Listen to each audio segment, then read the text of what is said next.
Hello again, and welcome to the next session, part 2 of my introductory tutorial on a spreadsheet for 319 Clean Water Act contract reporting, specifically for this spreadsheet that I've created. I want to also affirm, particularly to anyone watching or using this template that is significantly experienced with 319 reports, I imagine you will see issues or nuances based on your experience that might indicate that some adjustments may need to be made to the spreadsheet based on your experience with certain categories, with certain buckets, certain ways in which I've arranged this spreadsheet, and that's fine. Please, in your own copy of the spreadsheet, make adjustments as necessary. I've had about 1 year of experience with 319s, and that was covering maybe 3 or 4 contract reports each quarter over a year. So a pretty introductory level compared to many folks who have much more experience than I. So pardon any kind of oversights or mistakes where I've kind of mixed up a little bit exactly how some of these buckets work and what would typically be in some buckets. But I think you can at least hopefully receive some benefit in using this spreadsheet just with the basic concept that I've created. And perhaps it could be tweaked and adjusted a little more thoroughly over time, and you're welcome to send me feedback or suggestions, or make your own updates to the template based on what seems more generally appropriate based on your experience, and then send me a copy of that template. I'd appreciate that. So continuing on with tutorials here. I've set up this spreadsheet for 14 quarters. You can see them numbered down here in this very first column, column A, 1 through 14. It is my understanding that typically 319s would only have at most 12 quarters. However, I encountered a situation where an extension was granted beyond 12 quarters, and it went into a 13th or perhaps 14th quarter. A person could even add more onto this, but as you begin to see, adding even a single quarter gets fairly involved and tedious. So that's why I've tried to create more than most likely would be needed in most situations, so that you could simply ignore or hide the quarters that you don't need. So you can see here I've highlighted 2 quarters that would be rarely needed, a 13 and 14, and then right click and hide those. And then of course, for anyone familiar with Excel, you'll know that you just simply kind of put your cursor over those rows and right click and then click unhide, and back they pop. And there's some other ways to unhide and hide as well, as you may know. Alright, in this spreadsheet you can see there the text has different colors, and so when you first begin a contract, you want to kind of set up a specific version of this spreadsheet, create a copy of the template, and create a specific version of this spreadsheet for that specific contract on a particular watershed. And so then you would want to focus on filling in the data that is either in orange or red letters here in this spreadsheet and in the subsequent spreadsheets. If you see information, be it a number or a bit of text that is in green, that means that information in that space, that field, is being populated from somewhere else in this whole workbook, or in that individual spreadsheets, or one of the other spreadsheets listed down here. It is populating that field with green lettering. And so it's best to avoid just typing right in that space if you need to make a change. You need to see where is it populating from, and then go make the change in that place. And you would do that by looking up here in this, the bar up here, and it indicates that where that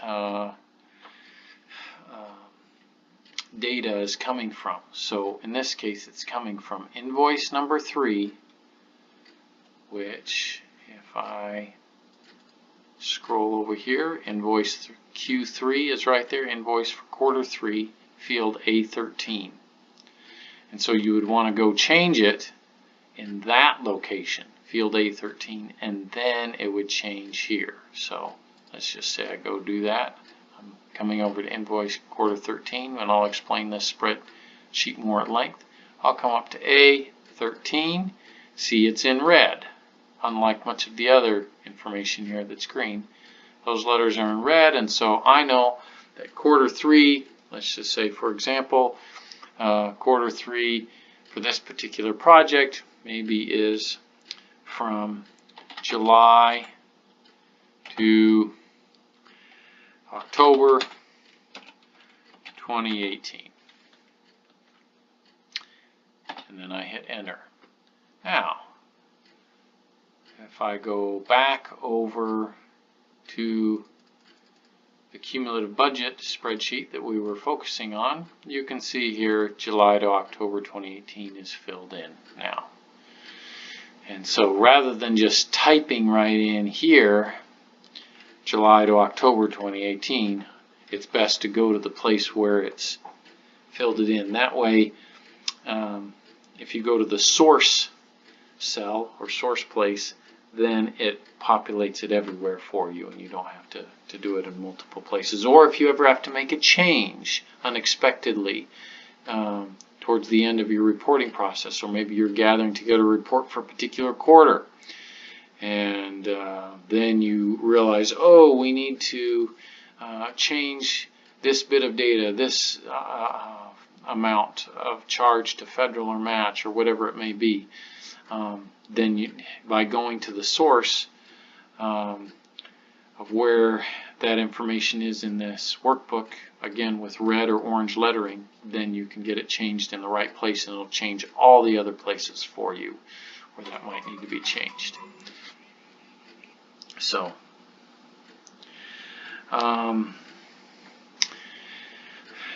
these fields here should populate with the time frame for a given quarter. Now, when I was just typing a few minutes ago before creating this tutorial, I just typed as an example that this quarter 1 would be January through March 2018, and I typed it in here on this spreadsheet, and so that was a mistake. I should have gone to the source, because again this is in green. The source for this bit of data is over here in invoice quarter 1, right here. So this is where that bit of data should go.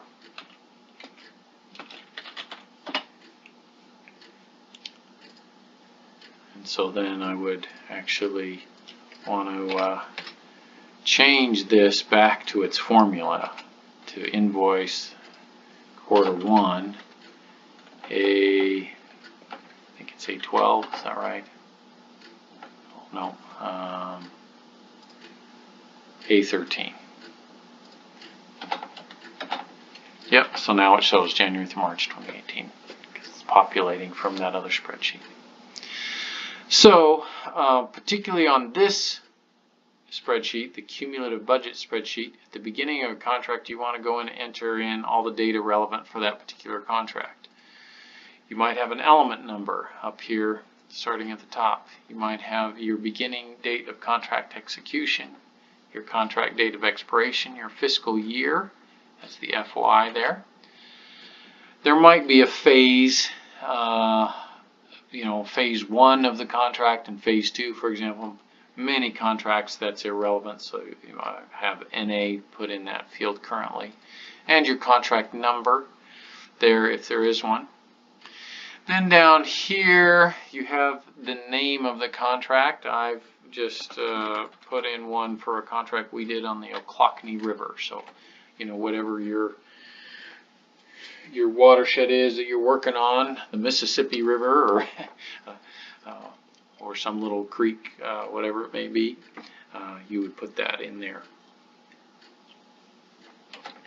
Then in here you have your different categories.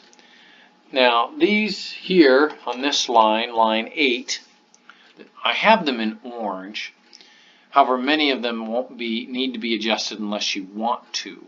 For example, this might be you might have a personnel coordinator, project coordinator for this project, but maybe you want to just change the wording in your report and without the word personnel and just call it project coord, something like that. Whatever suits your purposes, and so on. And you'll see some reasons why later on, if I type the whole word project coordinator, there might be some places where that word is filling in somewhere else, for example on an invoice, and might not quite fit. Now it's filling in right here, and it does fit fine there, but there might be some places where you type something out of longer length and it doesn't quite fit in there. So for example, you can see here I've typed in the date for this quarter time frame, January, March 2018, and it doesn't, when I include the year, it doesn't quite fit the space there. You can see the 2018 kind of drops off. And you'll recognize that there are definitely some quirks to this spreadsheet system that haven't been fully refined.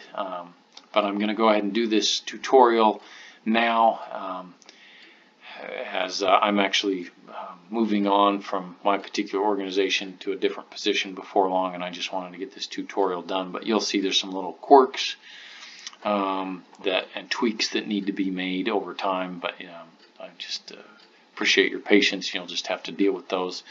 If, for example, one of those being some of these fields that populate, but the information doesn't fit into that particular cell in Excel, you could just drop the text size a little bit and make it a little smaller to make it fit in. So that's one option.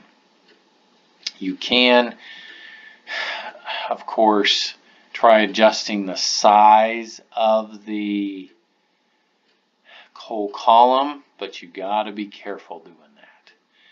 As you'll begin to see with these different spreadsheets, one column here has one bit of information, but then if you go down further, it may have a different bit of information.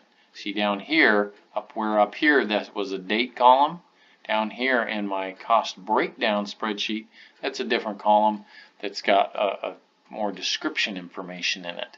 Now, as you can see, space is not an issue down here. You've got plenty of space in these, but you'll see in some of these other spreadsheets, adjusting a cell size is something that you got to be real careful with.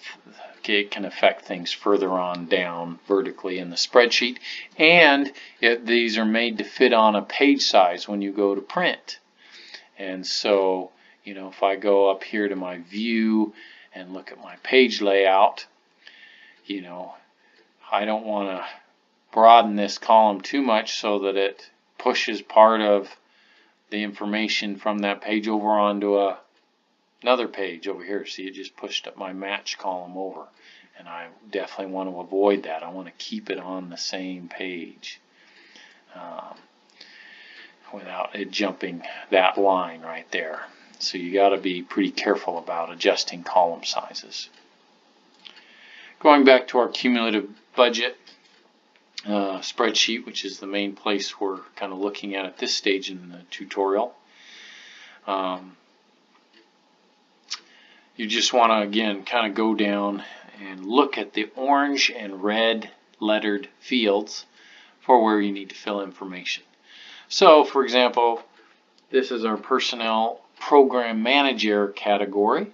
So for your project, I suggest putting right here, right above where it says program manager, put the name of the person in your organization who's going to be categorized as the program manager. So in my organization, that's Rhonda Gordon, most likely. And so I would type that individual's name here. Then type program manager's title in your organization here. So this is where this bit of information needs to go. To explain what I mean by this, in this contract, Rhonda Gordon is considered the program manager. However, in my organization, my Resource Conservation and Development Council, Rhonda Gordon holds the title of Executive Director. So I might type that in there. And then come over here and you would do the same for the other positions.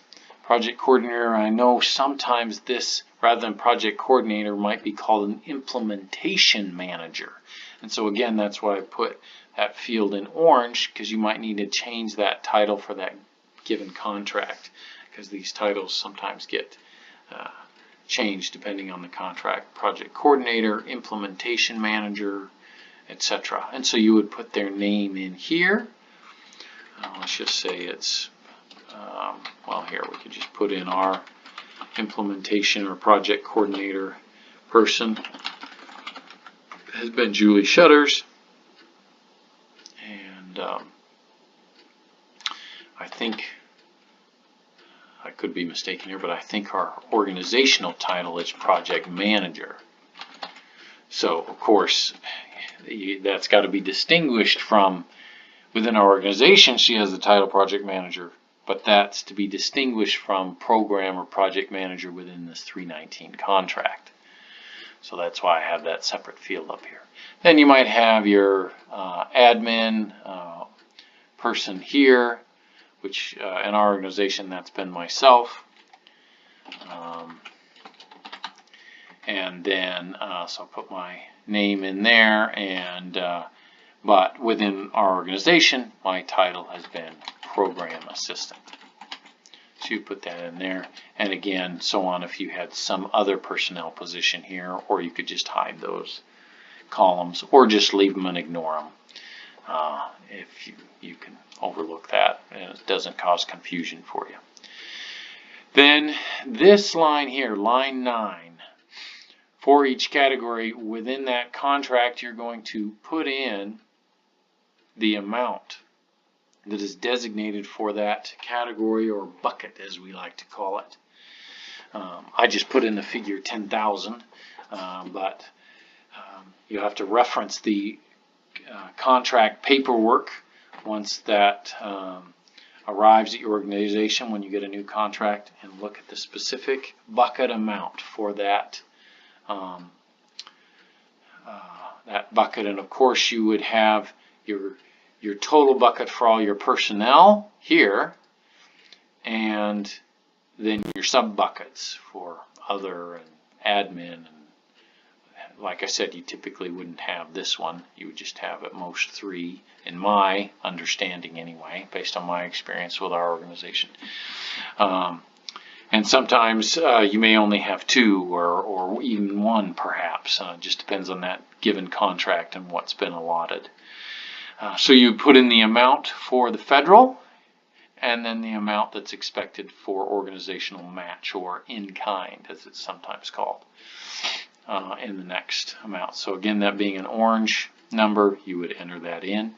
Over here you can see with my total for that, all the personnel together, that's a green number. And so you would not want to mess with or edit that number, preferably if you want this spreadsheet to run smoothly for you. You would simply edit the numbers in the subcategories wherever needed. So for example, if you realize, okay, we don't have an other any other person other than the three listed here, you would delete that, and then maybe our admin isn't going to be 10,000, it's going to be 8,000 for that particular contract. Oops, typo there. 8,000. You would type that in, and then this will adjust for you here in our total. So you're going to do that on down the line through this line 9 for all your different categories. And again, particularly for anyone new to 319s, some contracts will not have all of these categories. Some will not have an equipment category, for example. Certainly most will not have this many supply categories, or they might have different titles. So here, instead of watershed model, you might have some other supplies category that's been created for that particular contract. So you could just type that in based on your preference. You could keep it in parentheses if you like. You know, whatever you would want to type in. I'll just say extra supplies just to demonstrate here, but you would just put whatever it is appropriate for that contract. Okay, so that gives you a basic idea of how to set up this spreadsheet. Here towards the end, then these fields should basically, the ones that need to be populated, would be populated. You know, this one here, the original estimate, is not really relevant because that's just going to be the total. Here, total federal that you estimate you're going to expend. This would be your whole project, federal amount for the whole project. It's going to total all that for you once you filled in all of this line 9, all the orange spaces, where